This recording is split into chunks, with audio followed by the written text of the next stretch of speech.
Yo les voy a hablar sobre la membrana celular de una clase avanzada. Los carbohidratos de membrana. Aquí podemos ver una imagen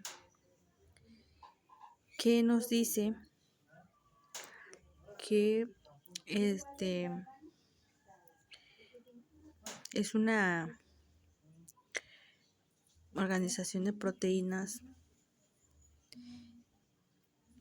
en la bicapa lipídica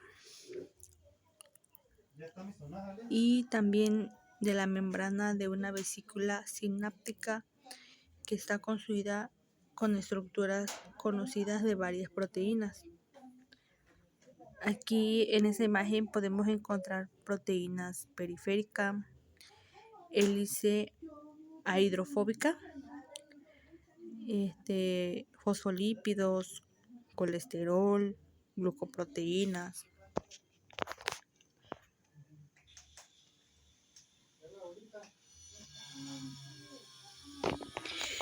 Aquí el contenido de las proteínas, la célula de los carbohidratos, es entre el 2% y 10% en peso. Y también nos dice la diapositiva que el 90% de los carbohidratos de la membrana se unen en forma covalente a las proteínas, y esto pasa para que lleguen a formar glucoproteínas.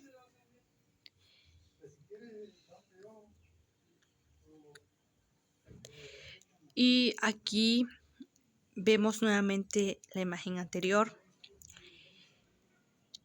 y esa imagen nos quiere decir o nos hace ver que los carbohidratos que tienen la membrana plasmática están mirando hacia afuera. Esto en el espacio extracelular que tienen.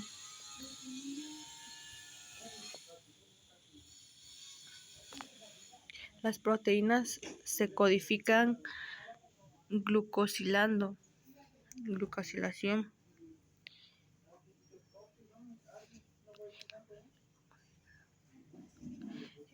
Aquí nos dice que la adición de carbohidratos o glucosilación es la codificación más completa de las proteínas, y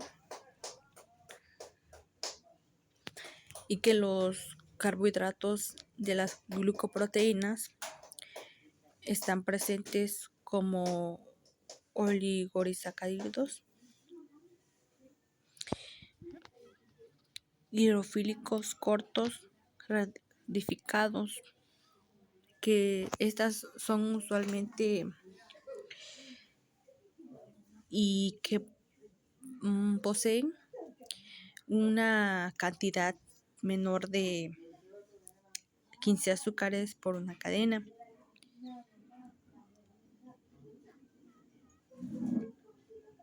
Y que también los oligosacáridos pueden ser unidas a muchos aminoácidos diferentes. Y mediante un enlace de acetilgalactosamina y del enlace acetilglucosamina.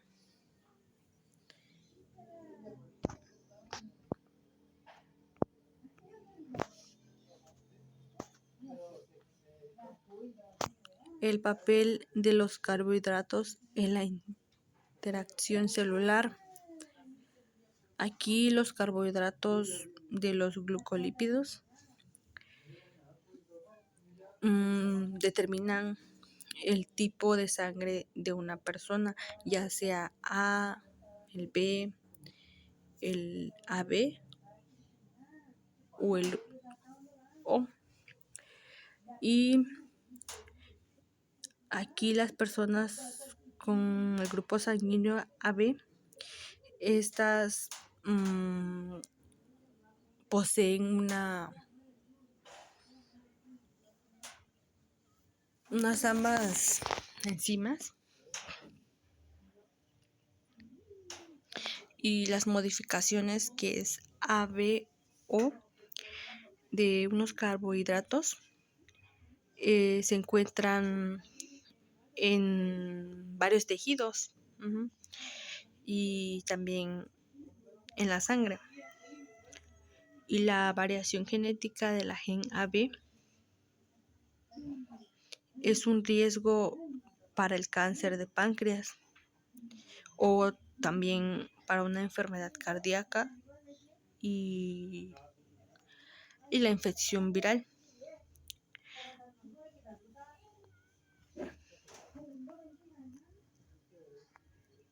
Factor RH. Esta es una proteína que está integrada en los glóbulos rojos. Esto por un medio de su determinación se detecta como el tipo de sangre RH más positivo y RH negativo. Y también nos dice la diapositiva que los RH positivos, que aquí las personas son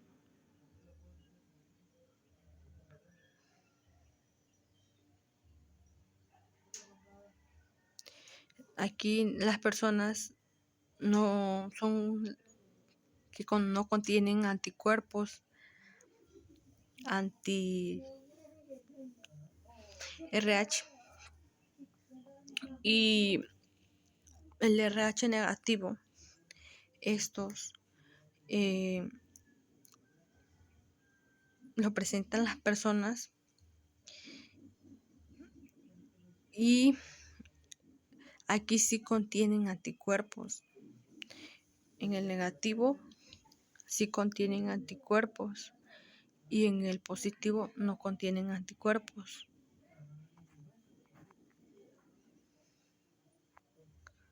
Aplicación de la biología celular y molecular. Aquí podemos observar proteínas RH, la galactosa B,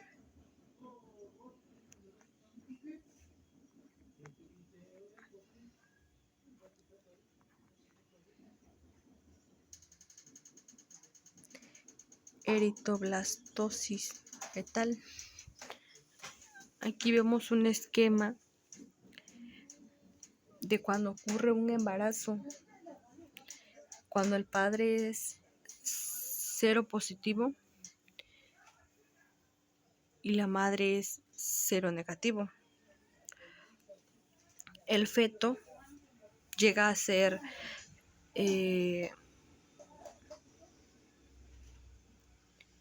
o positivo.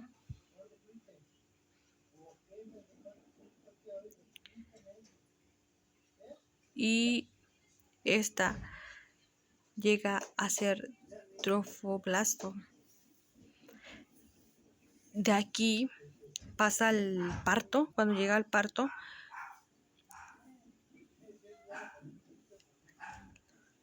y aquí pues durante el parto la placenta y la pared del útero permite la cantidad de mayor sangre del cordón es lo del ubical entre una circulación, ahora sí que materna.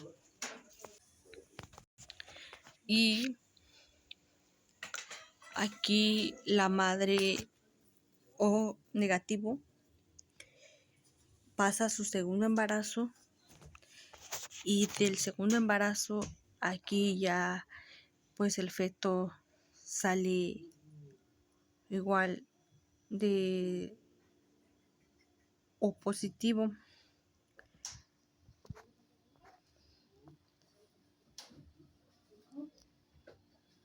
Para evitar la enfermedad, pues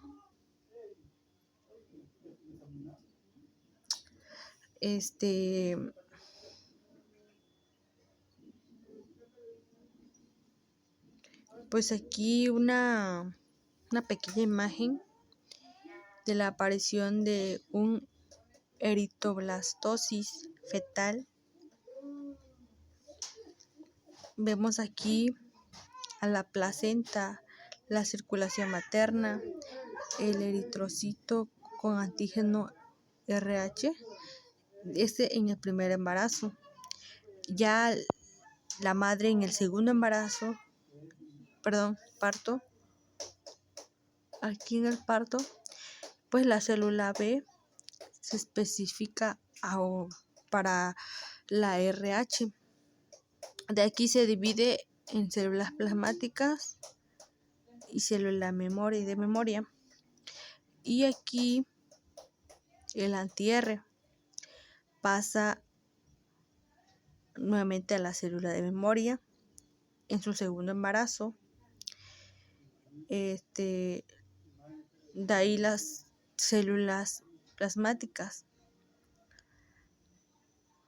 pasan a su último nivel, que es el AB anti-RH, que cruza la placenta, y esta hace que ataque a los eritrocitos fetales, y esto es lo que causa una eritroblastoma fetal.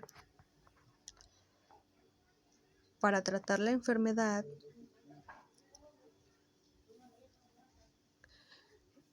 cuando es grave,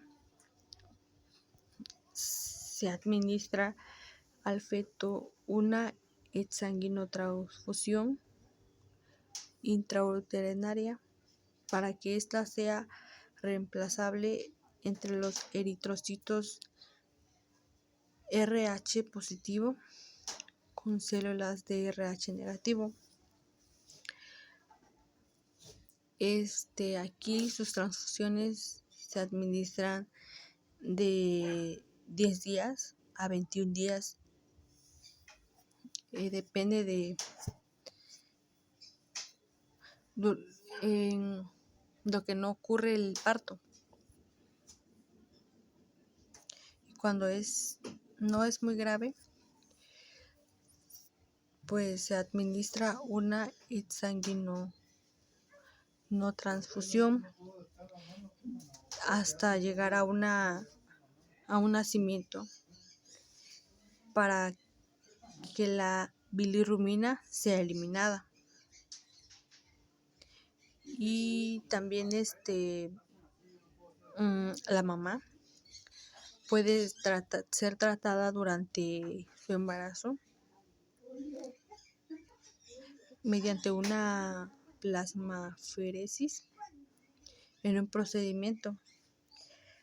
Así, en su parto habrá una separación de células que serán utilizadas para separar la sangre de la madre en dos fracciones, que es la célula y la plasma.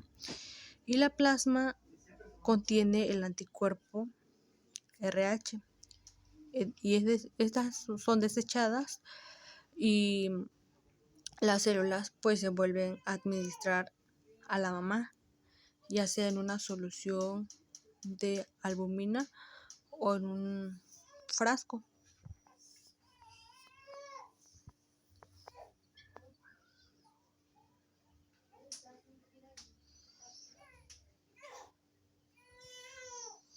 Pues aquí, para que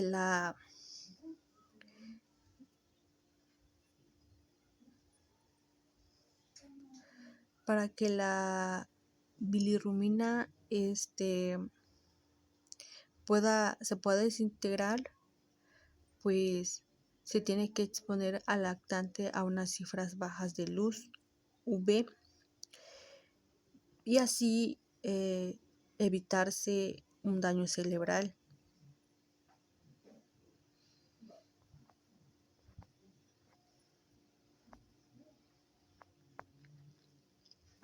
Proteínas de membrana. Pues aquí dependen del tipo de célula y el organelo particular de esta célula, pues pueden contener muchas proteínas diferentes y cada proteína de ella se puede definir al citoplasma y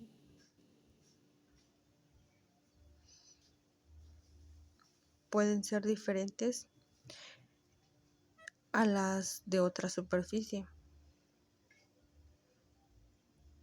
Aquí se muestra una imagen de cómo interactúan con otras células o con sustancias extracelulares que están expuestas a un espacio extracelular, y aquí interactúan con moléculas de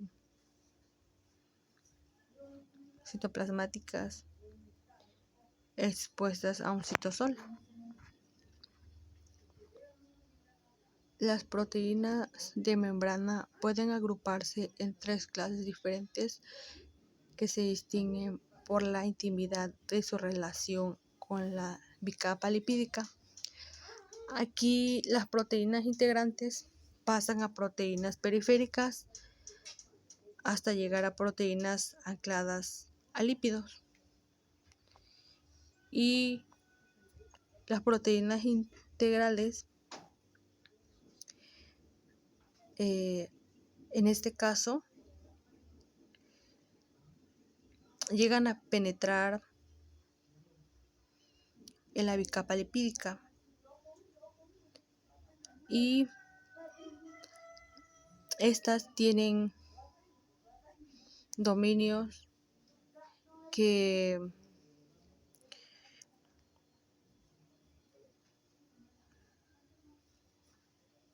se dividen en 2 lados, que es la extracelular y el del citoplasma plásmico,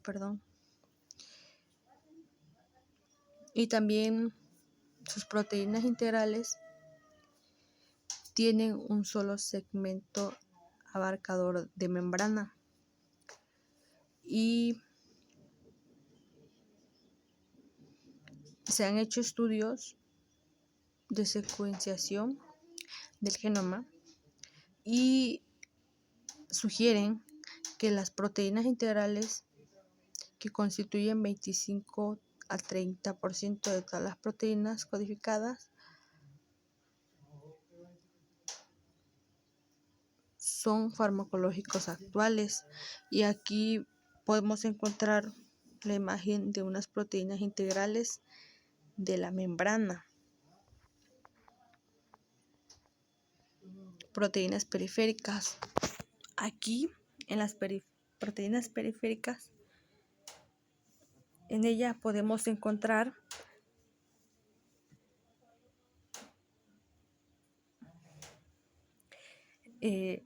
aquí se encuentran fuera de la bicapa lipídica, ya sea en su lado citoplasmático o en su lado extracelular, y estas se encuentran en la superficie de la membrana por enlaces no covalentes. Y las proteínas de membranas periféricas son las que se encuentran en la parte de arriba de los fosfolípidos.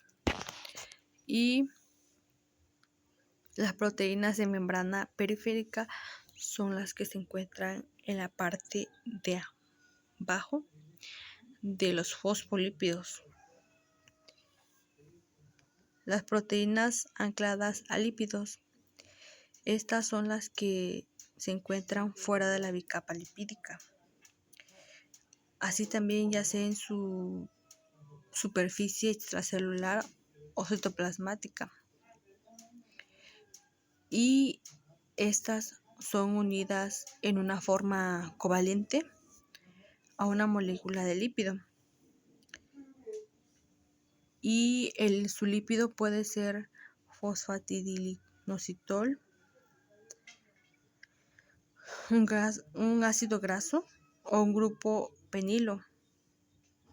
Y su hidrocarburo de cadena larga está constituido a partir de unidades isoprenoides de 5 carbonos.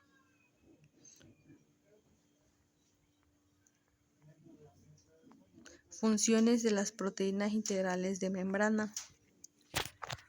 Aquí les voy a mencionar las funciones que como receptoras que unen sustancias específicas en la superficie de la membrana, como canales o transportadores involucrados en el movimiento de iones y soluto a través de membrana, como agentes que transmiten electrones durante los procesos de fotosíntesis y respiración. Aquí los fosfolípidos de bicapa, las proteínas integrales de la membrana son anfipáticas y tienen porciones hidrofílicas e hidrofóbicas. Sus proteínas integrales no requieren ser estructuras fijas, sino que se pueden mover lateralmente dentro de una membrana. ¿Cómo se integran las proteínas en la bicapa lipídica? Pues aquí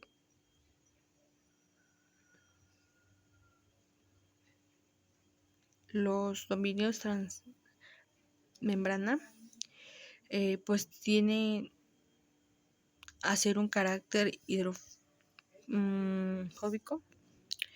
y pues aquí se forman interacciones con cadenas de ácido graso de la bicapa. Estas hacen que se selle la proteína en la pared de la lipídica membrana.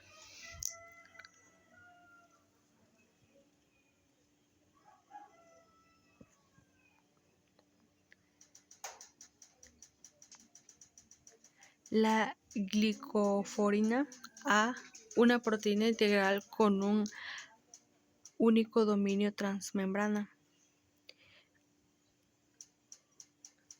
Aquí solo hay una única hélice A que pasa a través de la membrana y esta consiste de manera predominante en los residuos hidrofóbicos.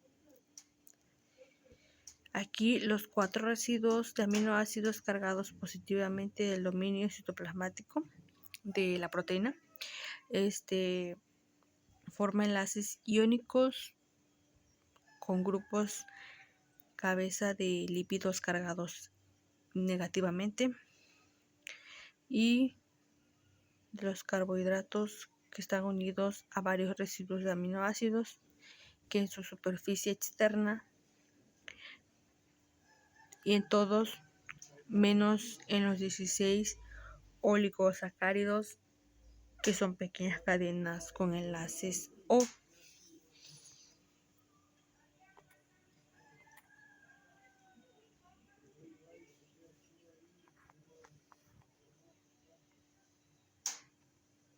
Aplicación de la biología celular y molecular. Las arritmias cardíacas nos dan a entender que son anomalías de la conducción eléctrica que puede ocasionar alteraciones en la frecuencia y en el ritmo cardíaco.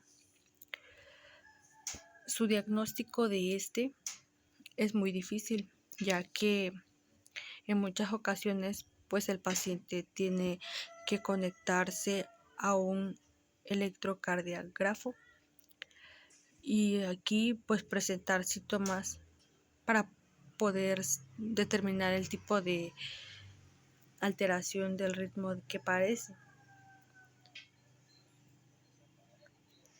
Pues aquí le voy a mencionar unas enfermedades de alteraciones que van de ver con las arritmias, que está la hipertensión arterial, los medicamentos como la digoxina, infarto de miocardio, diabetes mellitus y entre otras. Sodio, potasio y el potencial de acción. Aquí podemos encontrar la despolarización del potencial de membrana, que es la célula miocardia polarizada y la célula miocardia despolarizada. En la polarizada es mayor y sus equilibrios son responsables de la ligera carga interna. Y en la despolarizada, la célula es más rápida y pues en esta pues activa la liberación de calcio y en sus eventos son muy responsables de la concentración del músculo cardíaco, que nos vuelvo a mencionar de la arritmia cardíaca.